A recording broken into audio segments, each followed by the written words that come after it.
সন্ত্রাসবাদের বিরুদ্ধে কঠোর অবস্থান নেওয়ার আহ্বান ভারতের। এসসিওর শীর্ষ পর্যায়ের আলোচনায় জয়শঙ্কর। রুশ পররাষ্ট্রমন্ত্রীর সঙ্গে আলাদা বৈঠক পাকিস্তানের ইসহাকের।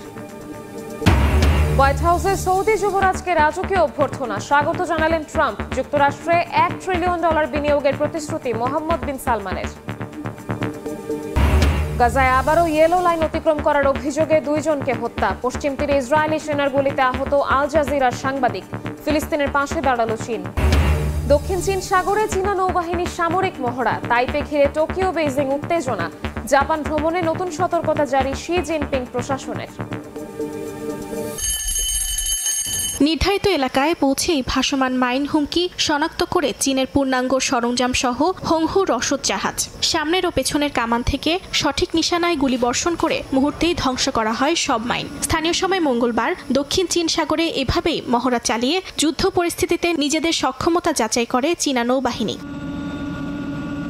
গোলাবর্ষণ, মাইন ধ্বংস, হেলিকপ্টার অভিযান থেকে শুরু করে সমুদ্রের রসদ যোগান দেয়া সব ক্ষেত্রেই সমন্বিত সক্ষমতা যাচাই হয় এই মহড়ায়। উদ্ধার অভিযানের পাশাপাশি যুদ্ধাবস্থায় খাবার ও অন্যান্য সরঞ্জাম কিভাবে সরবরাহ করা হবে তাও অনুশীলন করেন সেনারা। সব মিলিয়ে যুদ্ধক্ষেত্রের বহুমাত্রিক পরিস্থিতি তুলে ধরা হয় মহড়ায়।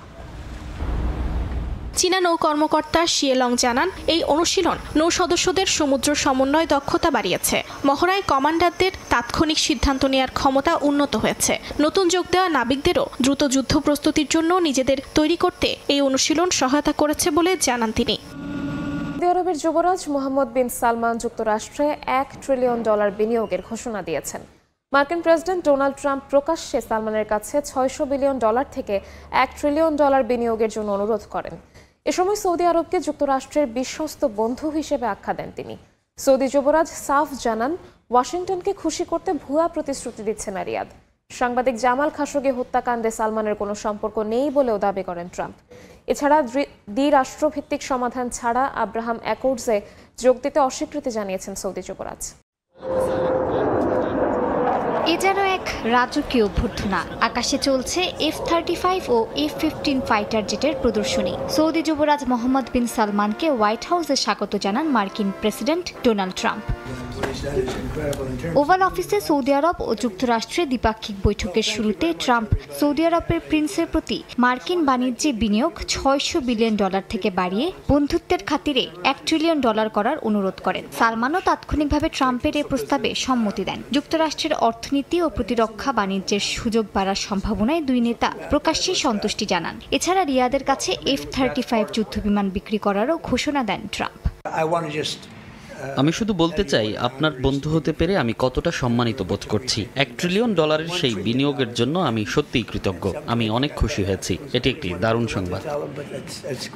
বৈঠকে তেলের দাম কমে ব্যারেল প্রতি প্রায় $60 নেমে আসার পরও সৌদি এই বিনিয়োগ বজায় রাখতে পারবে কিনা সাংবাদিকদের এমন প্রশ্নের জবাবে এমবিএস জানান, যুক্তরাষ্ট্রের এআই চিপ ও কম্পিউটিং শক্তির সঙ্গে সৌদি আরবের চাহিদা মিলিয়ে বড় ধরনের অর্থনৈতিক সম্ভাবনা তৈরি হয়েছে। এ সময় তিনি সাফ জানিয়ে দেন, যুক্তরাষ্ট্রকে খুশি করতে ভুয়া প্রতিশ্রুতি দিচ্ছেন না তিনি।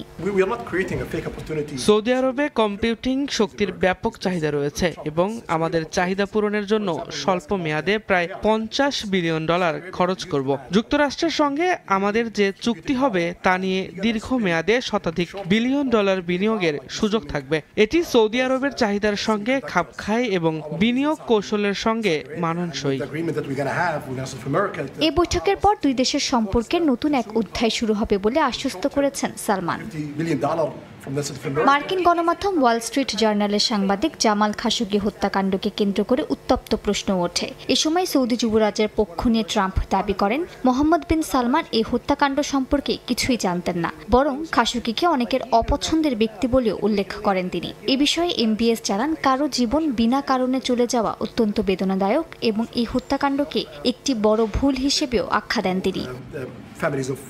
এছাড়া সৌদি যুবরাজ মোহাম্মদ বিন সালমান প্রেসিডেন্ট ট্রাম্পকে জানান, ফিলিস্তিন ইস্যুতে দ্বিরাষ্ট্রভিত্তিক সমাধান হলেই কেবল রিয়াদ আব্রাহাম চুক্তির অংশ হবে। এছাড়া গাজার পুনর্নির্মাণে সহায়তার আশ্বাস দেন তিনি। যদিও সাংবাদিকদের ট্রাম্প জানান, তিনি ইসরায়েল সৌদি আরবের স্বাভাবিক সম্পর্ক স্থাপনের সম্ভাবনা নিয়ে আলোচনা করেছেন এবং সৌদি যুবরাজের প্রতিক্রিয়া ইতিবাচক ছিল। তাইওয়ান ইস্যু ঘিরে আবারও বেড়েছে চীন জাপান উত্তেজনা।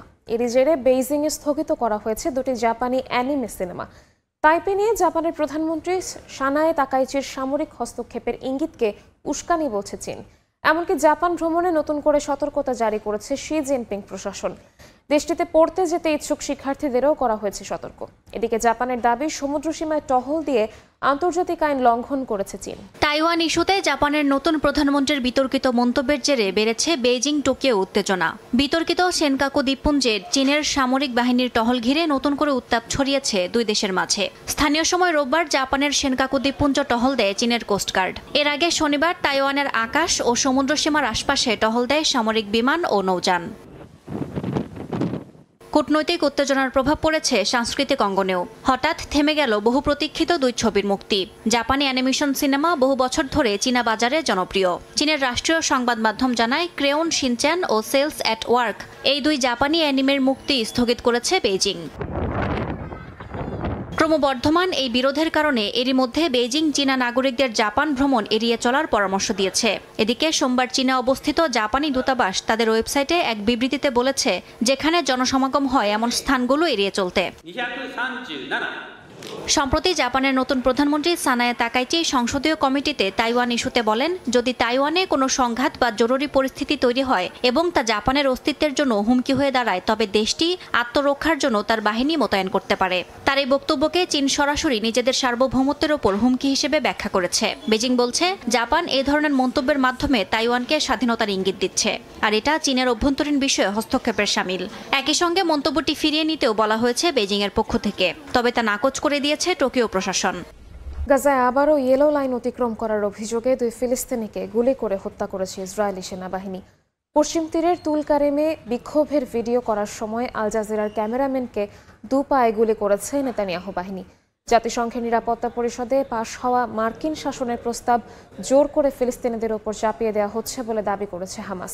ফিলিস্তিনের শাসন ব্যবস্থা ফিলিস্তিনিদের হাতেই থাকতে হবে জানিয়ে দেশটির পাশে দাঁড়িয়েছে চীন।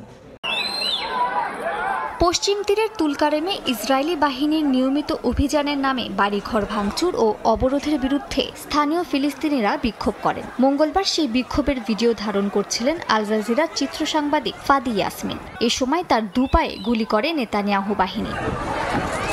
গাজায় যুদ্ধবিরতির যেন পরোয়াই করছে না দখলদার ইসরায়েল। স্থানীয় সময় মঙ্গলবার সাময়িক যুদ্ধবিরতির অধীনে গাজায় ইসরায়েলি নিয়ন্ত্রিত অঞ্চল ও ফিলিস্তিনিদের চলাচল অনুমোদিত চিহ্নিত করা ইয়েলো লাইন অতিক্রমের অভিযোগে আরও দুই ফিলিস্তিনিকে গুলি করে হত্যা করেছে নেতানিয়াহু বাহিনী। তবে মানবাধিকার সংগঠনগুলোর দাবি, ফিলিস্তিনিরা ওই লাইন স্পর্শ না করলেও নিয়মিত গুলির মুখে পড়ছে। এদিকে মঙ্গলবার পশ্চিম তীরে একজন ইসরায়েলি নাগরিককে ছুরিকাঘাতে হত্যা করা হয়। এছাড়া বেশ কয়েকজন ইসরায়েলি আহত হন। এই ঘটনার ক্ষোভ জানিয়ে ইসরায়েলের প্রধানমন্ত্রী বিনিয়ামিন নেতানিয়াহু জানান, যে কোনো মূল্যে হামাসকে নিরস্ত্র করা হবে। আজ আমরা আরও একটি ফিলিস্তিনি সন্ত্রাসী হামলার মুখোমুখি হয়েছে এবং আমরা সব ফ্রন্টে যুদ্ধ বন্ধ করতে চাই। তবে এর আগে হামাসকে নিরস্ত্র করা হবে এবং উপত্যকাটিতে যেন আর কখনো বড় ধরনের হুমকি সৃষ্টি হতে না পারে সেই ব্যবস্থা নেওয়া হবে। এর মধ্যেই জাতিসংঘের নিরাপত্তা পরিষদের প্রস্তাব 13-0 ভোটে পাশ হলেও হামাস সহ গাজার বিভিন্ন গোষ্ঠীর দাবি, আন্তর্জাতিক শান্তিরক্ষী বাহিনী গাজায় মোতায়েন করা মানে অভ্যন্তরীণ শাসনে বাইরের অভিভাবকত্ব চাপিয়ে দেয়া। এতে ফিলিস্তিনিদের অধিকার ক্ষুণ্ণ করা হবে। তাদের অভিযোগ, ইসরায়েলি বাহিনীর হামলা, পশ্চিম তীরে প্রতিদিনের সহিংসতা ও দখলদারির মূল কারণগুলো প্রস্তাবে উপেক্ষিত হয়েছে। প্রস্তাব নিয়ে চীনের অবস্থানও পরিষ্কার হয়েছে। ফিলিস্তিনের শাসন ব্যবস্থা ফিলিস্তিনিদেরই করতে হবে বলে দেশটির পাশে দাঁড়িয়েছে চীন। যদিও ফিলিস্তিনের পররাষ্ট্রমন্ত্রী এই প্রস্তাবটিকে দীর্ঘ শান্তিপথের প্রথম সোপান হিসেবে বর্ণনা করেছেন।